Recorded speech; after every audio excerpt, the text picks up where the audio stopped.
Hello and welcome to Talking Europe. My guest today is a former European Commissioner and a prominent politician in Bulgaria. Mariya Gabriel was in charge of innovation, research, culture, education and youth in the outgoing EU Commission, and in the previous college she was Commissioner for Digital Economy and Society for 2 years. Now, all these roles are central to the EU's current focus on competitiveness in an increasingly complicated world. Mariya Gabriel was also Deputy Prime Minister of Bulgaria and Minister of Foreign Affairs. In addition, she's been an MEP and a Vice President of the centre-right European People's Party in the European Parliament. She now leads the Robert Schuman Institute, which aims to promote democracy in Central and Eastern Europe. She joins me from the Bulgarian capital, Sofia. Mariya Gabriel, thank you so much for being my guest. I'd like to start with some news from your neighbouring country, Romania, and this shock result in the first round of the presidential election there, with the populist Călin Georgescu saying that the country doesn't have to get involved in Ukraine, that long-range missile strikes are a mistake. What do you make of his victory in the first round of that presidential election? Well, first of all, thank you for having me. Thank you very much for this invitation. Well, I would like to start by saying that no single European member state is protected from what happened in Romania, and it raises major concerns because there is a lot of messages that were sent. Of course, it's not so easy just to say that that was a vote against the traditional parties. We have really to be very careful with the role of the new digital platforms. There is already questions about the role of the TikTok. And as former commissioner on digital economy, also on innovation, I would like really to play how important it is all the time not to lose digital platforms as a channels for engagement for citizens, for a political debate, but really to be sure that they don't interfere without respecting standards, transparency, and having a clear responsibility. So again, I think that in Romania, now what we need is to have again the critical mass of citizens protecting democracy, fundamental rights. Romania is an important state and for the European Union and for NATO, but we need really to take some lessons from the role of these social media and to try to find the right balanced approach on how to address major concerns. Of course, Călin Georgescu isn't the only populist politician talking about what he sees as a very dangerous escalation in Ukraine, and people like him across the EU are saying that we're at the most dangerous point in the war in the last 3 years. Would you agree with that? I have my very strong personal opinion, because for me, supporting Ukraine is supporting our own security, and we must do everything. What I need to understand is how these fears of people about their security or how some disappointments are used by these populist or very demagogical parties really to increase their support. And we have to pay attention to this, because in Bulgaria and in Romania, we have people that are instrumentalizing these fears. And that's why the other parties that are pro-European, pro-NATO, pro-Ukraine, they also have really to innovate in their narratives, in their actions, in their way to engage with citizens, to explain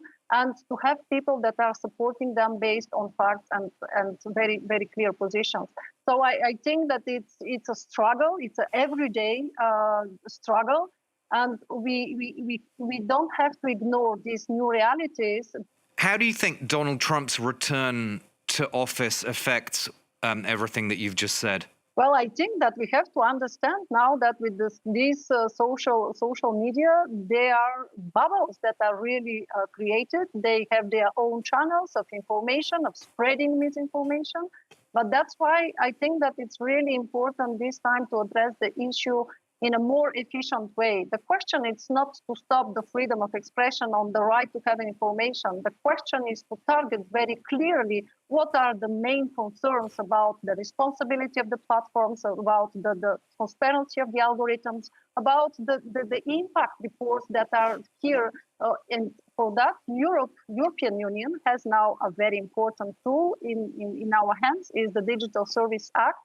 But we have really not to ignore these new realities. Mariya Gabriel, I want to talk to you about the new European Commission, which has been approved. And as you know, the European Parliament has voted in favor of this new college. The first announcement that Ursula von der Leyen made was about this new competitiveness compass. Let's take a listen to what she said, and then I'll get some reactions from you. This competitiveness compass will be the frame for our work for the rest of the term. The compass will be built on 3 pillars from the Draghi report.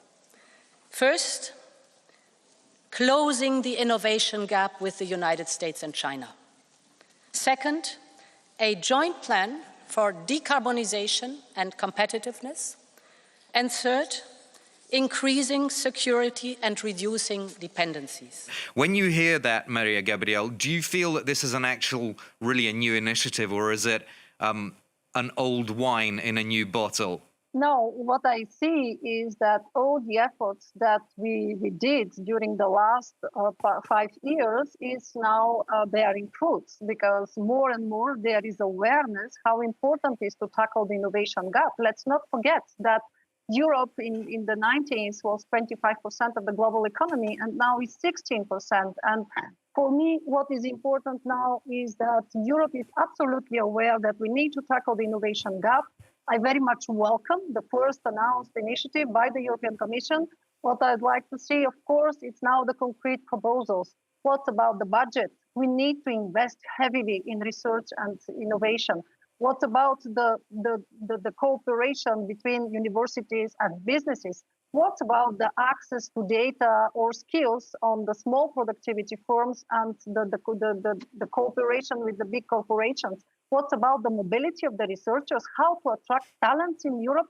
So I think that what will be important is to follow this very closely and to see what will be the concrete proposals. I will pay a lot of attention, but now I just see with big satisfaction that the work that the Commission von der Leyen did the last 5 years, it's now starting really to change the dimension. That's what we need. We need to change the dimension. We need to think bigger, and we need to change the speed. We need much more rapid action. So one concrete proposal which is linked to research and innovation, of course, is the proposal on defence, in which up to 35% of the financial incentives financed by the EU budget would be spent on defence products from outside the European Union. Does that sound to you like strategic autonomy or more dependence? Well, we are not alone in this world, and we need strategic partners. So the question, it will be the choice from where and how. But definitely, we need to invest much more in defense, and we need to increase our defense capabilities. We need to support our defense industries. And again, here, I very much hope that in the ecosystem of defense, they will not forget startups and small and medium enterprises, because we have big corporations. They have already their contracts with countries outside of Europe, but we need joint effort, coordinated effort to see how we can use what we already have and how we can invest more in a better way. So yes, that's one of the directions in which we have to look much more rapidly. Mariya Gabriel, in October, Bulgarians were asked to vote for the 7th time in 4 years because of the failure of Bulgaria's political parties to agree on forming a coalition government after the inconclusive election on June the 9th. We actually reported from Bulgaria a couple of years ago, and the people we talked to were already very fed up. I imagine public trust in politics must be at rock bottom right now. Well, my message is very clear. Bulgaria do not have time to lose. So it's up to all the politicians to be responsible and to stop losing the time of the country. In this world, when things are moving so rapidly, when important, crucial decisions are taken and that will determine the future for the next years, not to say more, it's more than important that people work for Bulgaria, well integrated in the European Union and in NATO.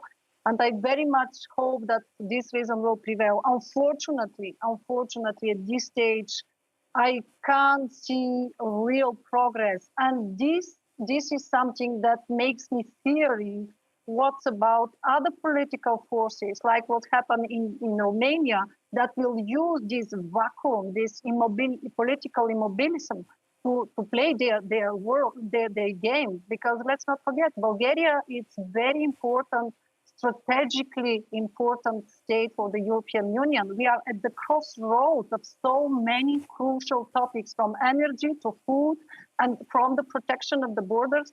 So I think that more than ever, we need politicians that take their responsibility and work really what is the definition of a politics for the benefits of all citizens. Having said all that, there has been a breakthrough on Bulgaria and Romania joining the Schengen zone. Is that something that could perhaps work against the instability or the populist instincts that you just described? Well, first, we all wait for 12th of December and to see this process finalized. From my side, I must say that the decisive push was done last year, when first we decided to open Schengen area for Bulgaria and Romania via air and sea borders. But now we need really to finalize this process. My concern is that this process took so many years that all these political forces that are against used it in a very, very efficient way. So yes, it's time really to have a just decision, recognizing the efforts of the both countries, Bulgaria and Romania, just to eliminate all these arguments about a second class, second category of citizens. But that's why we need not to have too much examples of these kind of situations. Because again, for many years, Bulgaria and Romania were ready. And of course, that all this waiting period without any factual, objective argument, all this fueled, unfortunately, political forces that are against the EU and NATO. We'll end it there. Thanks to my guest, Mariya Gabriel, president of the Robert Schuman Institute. In part 2 of Talking Europe, I'll be discussing the EU's drugs problem with my panel of MEPs at the European Parliament. Do join me then.